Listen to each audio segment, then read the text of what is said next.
اور اس ویڈیو میں ہم مقام حضرت نوح علیہ السلام کی زیارت کریں گے کہ وہ مقام جہاں پر طوفان نوح آیا تھا اور حضرت نوح علیہ السلام نے خدا سے دعا کی۔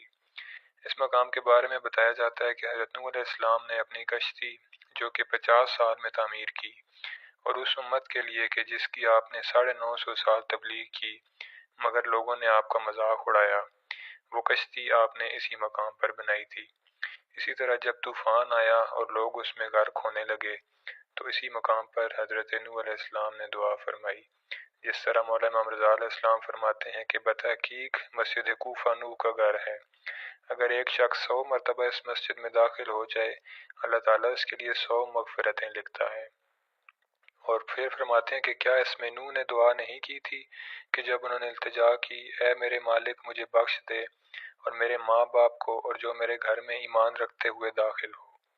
تو یہ وہ مقام ہے جہاں پر حضرت نوح علیہ السلام کا طوفان آیا تھا۔ یہاں پر یہ پانی کا ایک چشمہ بھی موجود ہے، پینے کے لیے بھی پانی یہاں پر موجود ہے۔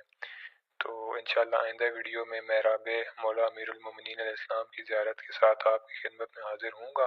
والسلام علیکم ورحمۃ اللہ۔